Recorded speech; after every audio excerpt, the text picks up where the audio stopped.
Hi Scorpio, kumusta po mga dude? Ayos na po ba kayo dyan? Mga bago, bumabalik at mga cross-watchers.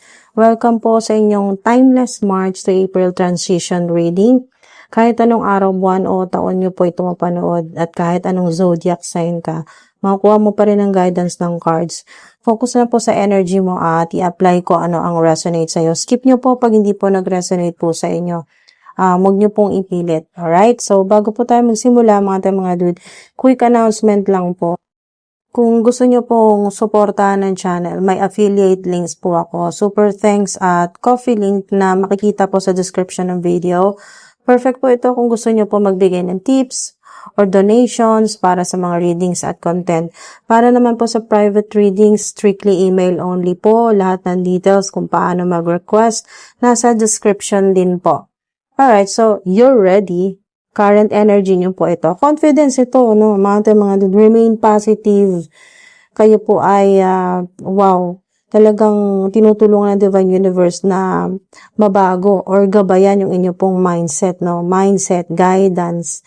So, current energy po ninyo ay ready ka na sa next chapter. Pwedeng next chapter sa romance po, sa love life po ninyo, no? Kasi may romance card po kayo. Or sa inyo pong money career kasi ayan opportunity, wow, napaka-blessed po ninyo, napaka-swerte po ninyo, golden opportunities po yan. So remain positive, ready ka na sa mga opportunities na darating, pwedeng new chapter sa career o sa money po ninyo, new chapter sa love life naman po. Open ka na for love opportunities. Ready ka na sa next chapter ng buhay mo. This is the energy ng preparedness at confidence. Wow, congrats mga dude. So, energy mo sa kalusugan, health-wise, ay stable para sa bagong routines. Yan po, meron kayong anxiety card, meron kayong happiness card, sunflower, significant, gold coin, significant. Repeated numbers, lalo na 7 at 9. Keys, susi, copper, silver na susi, meron din pong kalawangin na susi, yung kinakalawang na nasusi, or yung energy po ninyo ay mas magiging stable, okay? Stable, lalo na sa mga bagong routines po ninyo sa health, basta sa well-being, sa kalusugan po ninyo, may bago kayong routines, remain positive, kahit may mga challenges, kitang-kita dito, lalo na may anxiety po kayo dito, pero may interview kayo, may divine feminine family, may suporta, may meeting, kaya lang may tragedy, meron pong sa romance, merong nangyari noon na hindi, kasi nga, karmic yung energy na to.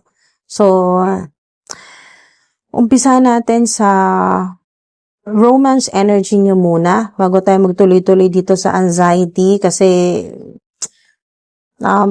mabigat yung energy. So, umpisahin ko muna dito sa yung remain positive, okay? Sa romance po ninyo, konektado sa love energy, maging positibo pa rin, okay? Positive mindset para maka-attract ng opportunity, money opportunity, work opportunity, okay? Love life opportunity, okay? Love opportunity, stress-free approach sa wellness po ninyo, no? Sa kalusugan, optimism or pagiging positibo sa relationship, angel numbers, lucky numbers 111, 333 or 333 sa oras, significant.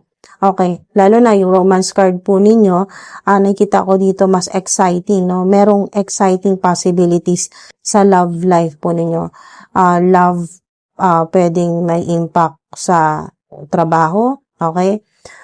Collaborations, or pwedeng katrabaho po ninyo, yung inyo pong bagong, yung sinasabi ditong romance, new energy, yung bagong connection, ayan, deepening of current relationship sa ilan, o kung may makita po kayong sunflower o kahit ano pong flowers, okay, initials, significant po ang initials,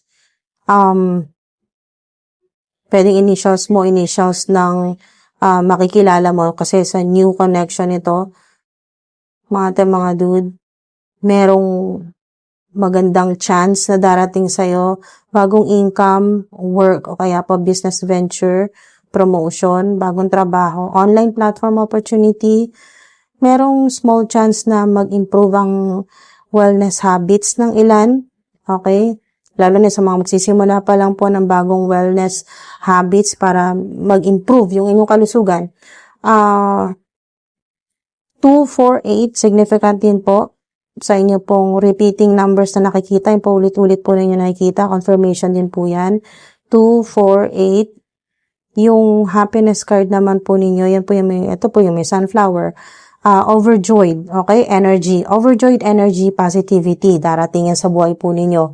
Okay? Kung lalo na matagal ka ng malungkot sa buhay, stress. Merong successful outcome ng inyo pong financial move. Ano man po yan. Malaki man o maliit na move. Okay? Yung action po ninyo sa financial. Stress relief. Yan po. Yung inyo pong may makita po kayong angel numbers 222, 222, at smiling faces kung may makita po kayo no, sa loob o labas ng bahay, ng trabaho. Basta sa labas, nakikita ko dito may mga smiling faces kang makita. Isang confirmation din po yan.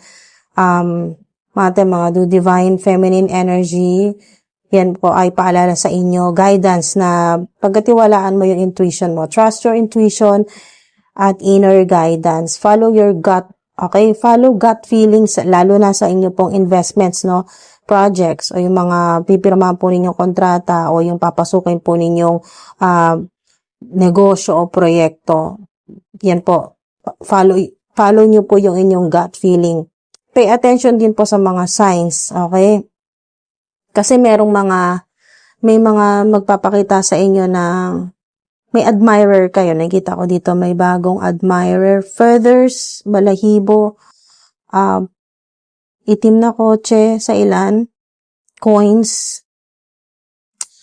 Merong warning. Okay, warning sa inyo pong anxiety card. Avoid rush financial decisions. Okay, huwag magmadali. Okay, mga dude. Ingatan nyo rin po yung kalusugan po ninyo. Manage stress o kaya yung anxiety po ninyo. Huwag nyo pong hayaan na yung takot po ninyo ang magdikta sa relationship po ninyo, no? Romantic relationship, friendship, na pipiliin po ninyo. Okay? Huwag po pangunahan ng takot. Huwag nyo hayaan na ang magdikta sa inyo ay yung takot. Huwag din po kayo mag-overthink. Okay? Don't overthink it. Meron sa inyo makakita po ng black cat, itim na pusa, isang sign din po yan. O kaya po bigla po kayong makaramdam ng malamig na hangin. Yan, sudden chills, malamig na hangin. So, interview, yan po ay alignment o yung communication po ninyo. Time to align. Okay? Sa mga tao, kumonekta sa mga tao kasi talagang lalawak yung connections po ninyo. Sa interview, merong finalized agreement. So, ibig sabihin, malaki talaga yung tsansa na matanggap po kayo. So, yung kontrata, kung meron kayong hindi naintindihan, clarify nyo po. Clarify contracts, work agreements, dapat malinaw sa inyo lahat. At may mga kailangan kang sa romantic partner po ninyo or sa admirer po ninyo ay merong makikipag-usap sa inyo. No? Merong communication ako nakita dito. May mga meetings din po or events po kayong pupuntahan, no? Mga dude. So, may suporta sa paligid, family energy, okay, family members, kamag-anak, kapatid, ayan, siblings. May mag-a-advise din po sa inyo. Lalo na susuportahan kayo sa finances, sa pera. Okay, mga dude. Meron trusted friends, meron pa rin mga ilan-ilan, pero makakakuha ka talaga ng guidance sa kanila. Mga signs ng inyo pong yung confirmation, household signs. Okay, household signs. Meron din pong initials ng family members, kung sining family member na nasa isip mo ngayon, yung initial niya, yun yung una mong maisip, siya yun, okay, siya yun, or sila yun. Initials of family members, merong collaboration. Okay, networking opportunity. Wow, na makakatulong sa finances po ninyo. Personal growth, collaboration. So, malaking potential sa partnership o business opportunity. May mga makikilalang bago. Mga dude. Repeating numbers, kasama din po ang 4 at 7. Meron din pong tragedy at forbidden love. Pero nakita ko dito past na to kasi may lesson. Ibig sabihin, meron ka na natutunan. Okay? Dahil may done card po kayo. Done. Completion. Outcome. So, lessons learned. You've grown. Definitely. Sigurado yan. You've grown. Cycle ng financial lesson. Tapos na. Yung inyo pong wisdom, talagang meron kayong natutunan. Okay? May nakuha talaga kayo sa past relationship po ninyo. Let it go card. Ito na yung release eh. Freedom nyo na to. Release old baggage, fears, negativity, let go of debts, yan po. Failed investments, i-release mo na yan, mag-let go ka na. Okay? Yung anxiety po ninyo para mabawasan o mawala na rin talaga. Mag-move on na po kayo from toxic relationships. Angel numbers 444, butterfly, significant. Don't overthink it. Don't overthink it. Trust your intuition. At si universe, magtiwala kayo kay universe. Follow niyo yung gut feeling po ninyo. Yan yung intuition po ninyo. Avoid nyo rin po yung over-analyzing, mga dude. Gumawa ka ng mga bagay na makakapag-release o makakabawas ng tensyon, ng anxiety mo, ng stress mo. Yan po mga dude. Obserbahan nyo yung mga repeating numbers. Lucky numbers po ninyo, lalo-lalo na po sa mga mahilig po magpakasakali sa mga chance-based activities. Yan po, raffles, draws, yan po, games.